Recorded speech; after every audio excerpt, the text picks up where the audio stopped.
నమస్కారం. ప్రేక్షకులకు శివరాత్రి శుభాకాంక్షలు. జగత్ ప్రసిద్ధ ధ్యానమూర్తి, ఆర్ట్ ఆఫ్ లివింగ్ సృష్టికర్త, 180కి పైగా దేశాల్లో ఆర్ట్ ఆఫ్ లివింగ్ సంస్థల్ని స్థాపించి ఒత్తిడి లేని, హింసలేని సమాజం దిశగా అవిరళ కృషి చేస్తున్నారు ఆర్ట్ ఆఫ్ లివింగ్ వ్యవస్థాపకులు శ్రీ శ్రీ రవిశంకర్ గురూజీ. శివరాత్రి అనగానే వివిధ శైవ క్షేత్రాల్లో జరిగే ఉత్సవాలతో పాటు ఆర్ట్ ఆఫ్ లివింగ్ ఆశ్రమంలో నడిరేయిలో రుద్రపూజ, ధ్యానం చాలా విశిష్టంగా జరుగుతూ ఉంటుంది. మరి శివరాత్రి మహోత్సవాలకు సమాయత్తమవుతున్న వేళ ఆర్ట్ ఆఫ్ లివింగ్ వ్యవస్థాపకులు శ్రీ శ్రీ రవిశంకర్ గురూజీతో మాట్లాడదాం. అసలు శివుడంటే ఎవరు, శివతత్వాన్ని ఎలా అర్థం చేసుకోవాలి, ధ్యానం చేయడం వల్ల ఎటువంటి ప్రయోజనాలు అనుగురుతాయి, ఇలాంటి అనేక సందేహాలను గురూజీని అడిగి తెలుసుకుందాం. నమస్కారం గురూజీ. నమస్కారం. గురుదేవ్, శివరాత్రి యొక్క అంతరార్థం ఏంటి? శివరాత్రి రోజున ఉపవాసం, అభిషేకం, అలాగే శివుని ఉపాసన చేస్తూ ఉంటారు ఎందుకు? ఉపవాసం చేసేది మన చిత్తశుద్ధి దానికి అవసరం. శివుడికి తృప్తి దానికి ఉపవాసం చేయకూడదు. మన ఆత్మశుద్ధి, శరీరశుద్ధి, ప్రాణశుద్ధి, మనశ్శుద్ధి, చిత్తశుద్ధి ఇదన్నీ చేసుకోవడానికి ఉపవాసము, ప్రార్థనలు, మంత్రజాపము ఇదన్నీ చేస్తాము.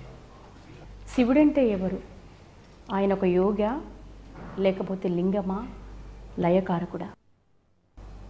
అన్ని శివమయము మనం చెప్తాం కదా. శివుడు అంటే శివతత్వం, అంటే 36 తత్వము చెప్పారు. ఫస్ట్ తత్వం పృథ్వీ తత్వము, జలతత్వం, అగ్నితత్వం, అట్లే వెళ్ళి 36th తత్వం ఏముంది, అదే శివతత్వం. అని శివుడు అని చైతన్యుడు, ప్రకాశ స్వరూపుడు. అతడు ఒక వ్యక్తి కాదు. కొంతమంది చెప్తాడు ఒక 15,000 years బ్యాక్ ఒక మనుషుడు ఉంట్రి, వాళ్ళ పేరు శివుడు అని. ఇదన్నీ భ్రమ. శివుడు అంటే శివతత్వము. అన్ని ఏ తత్వముని ఇదన్నీ ప్రపంచము అయిందో ఆ తత్వమే శివతత్వము. శివతత్వం నుంచి అన్నీ పుట్టింది, దాంట్లో అన్నీ ఉంది, దాంట్లో లయం అవుతుంది. ఆ సార్వభౌమిక, సార్వకాలిక, సర్వజ్ఞ తత్వం ఏముందో అదే శివతత్వం. అది మా స్వరూపము అదే, అందరి స్వరూపము అదే ఉంటుంది. మన స్వరూపంలో ఉన్నారు అని అంటే చైతన్య రూపుడు, సత్యం, శివం, సుందరం, చైతన్య రూపం. మన ఐడెంటిటీ ఏముంటుంది, మన గుర్తు, మన శరీరం ఇటు పెట్టుకుని గుర్తు పెట్టుకుంటామా, మన మనసుకి ఏమైనా ఉందా, రూపం ఉందా? లేదు. మన చైతన్యంలో రూపం లేదు.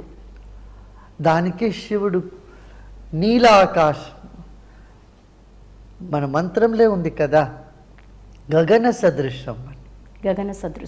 గగన సదృశం ఆకాశం ఎట్లా ఉందో అట్లా మీరున్నారు. మీ స్వరూపము ఆకాశ స్వరూపం, చిదాకాశ రూపం అని చెప్తాము. చైతన్య ఆకాశము, ఆ తత్వంలో ఉండే ఆ సకల గుణము అక్కడ ఉంది. దానికే ధ్యాన మూలం.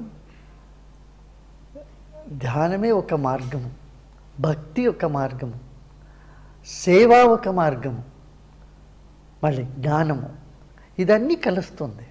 మీరు చెప్పినట్టుగానే ధ్యానం చేయడం ద్వారా ఆ శివతత్వాన్ని మనం అర్థం చేసుకోవచ్చు అంటారా? అవును, అది ఒకటే మార్గం. యోగినాం హృదయే అంటే యోగిలు హృదయలు ధ్యానం చేసేటప్పుడు మీరు కనిపిస్తారు. జ్ఞానగమ్యం, ధ్యానగమ్యం, యోగగమ్యం. ఆ గమ్యం అంటే కనుక్కోవచ్చు. ఇప్పుడు గాలి అన్ని జగాలో ఉంటుంది. మేము ఫ్యాన్ దగ్గర కూర్చుంటే అప్పుడు మనకు అనుభవంలో వస్తుంది కదా, చల్లగా అనిపిస్తుంది, మన అనుభవం వస్తుంది. అట్లే శివతత్వం అన్ని జగాలో ఉండే అప్పుడు కూడా కొంచెం జగాలు, పవిత్రమైన జగాలు, ఆలయంలో ఎక్కడ మంత్ర శక్తి ఉందో అక్కడ కూర్చుంటే అప్పుడు మన లోపల ఆ అనుభవము మనకు వస్తుంది. అనుభవం ఏమంటే అన్నీ శివమయము అని. అసలు ధ్యానం అంటే ఏంటి? అంటే కళ్ళు మూసుకొని కూర్చోవడమా, లేకపోతే ధ్యానం నిర్విషయం మనం అని చెప్పాలి. నకించిదపి చింతయే, భగవంతుడు కృష్ణుడు గీతలు చెప్పారు కదా.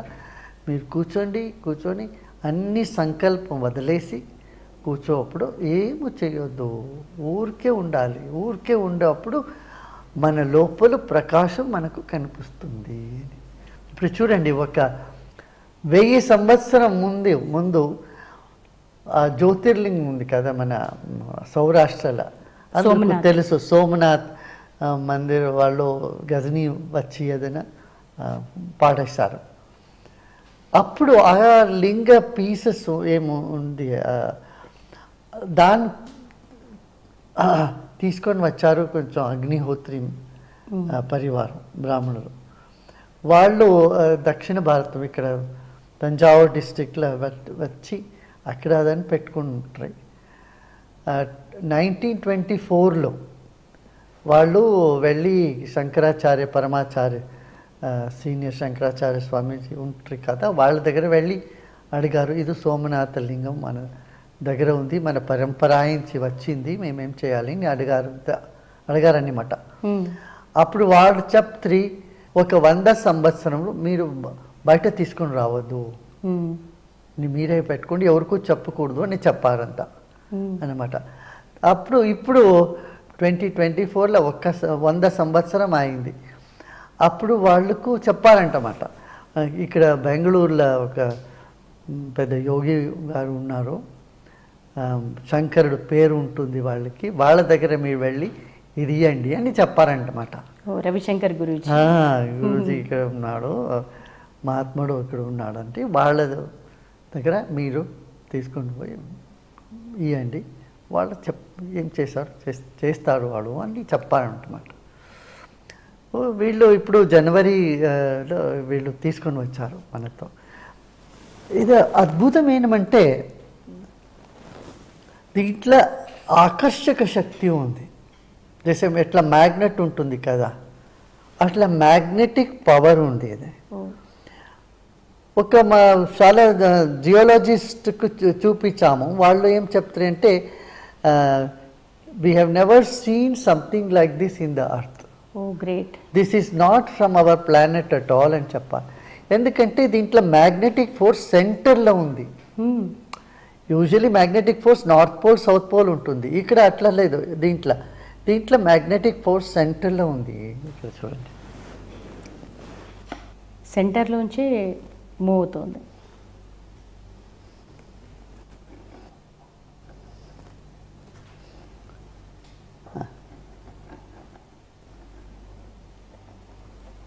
గురూజీ, 1000 ఏళ్ళు గడిచినా ఇంతటి మహత్యము ఏ విధంగా సాధ్యమైందంటారు? అది పరమాత్ముడి కృప. ఇప్పుడు రామనాథ్ నుంచి సోమనాథ్ని ఒక యాత్ర చేస్తాము. రామేశ్వరంలో అన్ని 12 జ్యోతిర్లింగంలో వెళ్ళి అక్కడ సత్సంగం చేసి దాని తర్వాత సౌరాష్ట్రలో తీసుకొని పోయి అక్కడ ప్రతిష్ట చేస్తామని కొన్నాము. పునఃప్రతిష్ఠ చేస్తున్నారు. పునఃప్రతిష్ఠ అక్కడ చేస్తామని అనుకోమను. ఇది కూడా ఒక పెద్ద అద్భుతమైన ఆశ్చర్యం. ఖచ్చితంగా జ్యోతిర్మయుడు శివుడు అంటే శక్తి, ఎనర్జీ అండి. అది జ్యోతి స్వరూపం. అదే ఇది ఒక మన జ్యోతిర్లింగాలు ఉన్నాయి కదా, 12 జ్యోతిర్లింగాలు. ఆంధ్రప్రదేశ్లో కూడా ఒక శ్రీశైలే మల్లికార్జునం, అవును, శ్రీకాళహస్తిలో వాయులింగము అండి. అదే ముఖ్యం ఏమంటే భక్తి. మీ ఛానల్ పేరు అదే మీరు పెట్టారు, భక్తి టీవీ. భక్తిలో కూర్చోవాలి. ధ్యానం చేస్తే కూడా అప్పుడు కూడా భక్తి లేకపోతే ధ్యానం ఏమో ప్రయోజనం అవట్లేదు. దానికి భక్తిపూర్వక ధ్యానం. ఆ భక్తి రావాలంటే ఇది వచ్చింది అంటే సేవ కూడా వస్తుంది దాంతో. ధ్యానము, జ్ఞానము, భక్తి, సేవ ఇవన్నీ ఉంటే జీవనం సంపూర్ణం అవుతుంది. గురుజీ చిన్న rapid fire. Spirituality. Spirituality is the food for soul. Body. Body is the vehicle for the divine to act. God. That which you cannot escape from, which is all permeating. Fate. Fate is what you make it and what you have to experience. Success. It comes behind you once you are centered. Nature. Nature need to be honored for sustenance. War. War is the worst act of reason. Art of living. Art of living ante that which makes your life as a celebration, which brings bliss in oneself and spreads happiness in society. Thank you so much Guruji, మీకు ధన్యవాదాలు. వీక్షకులందరికీ శివరాత్రి శుభాకాంక్షలు, ఆశీర్వాదాలు. అందరూ శివ పూజ చేయండి, శివ భక్తి చేయండి, కూర్చొని ధ్యానం చేయండి, పంచాక్షరి జపం కూడా చేయండి. అందరికీ మంచిది అవుతుంది. ఓం నమః శివాయ. ఆర్ట్ ఆఫ్ లివింగ్, మనిషి జీవించే కళను ఎలా అలవర్చుకోవాలి, అలాగే తల్లిదండ్రులు పిల్లల పట్ల ఏ విధంగా ఉండాలి, అంతేకాకుండా ఒత్తిడి లేని అలాగే హింస లేని సమాజ స్థాపనకు ప్రతి మానవుడు ఎలా ముందుకు వెళ్ళాలి, ఇలాంటి అనేక అంశాలను శ్రీ శ్రీ రవిశంకర్ గురూజీ ద్వారా తెలుసుకున్నాం కదా. ఇది ఈ శివరాత్రి సందర్భంగా ఎన్టీవీ ప్రత్యేకం. నమస్కారం.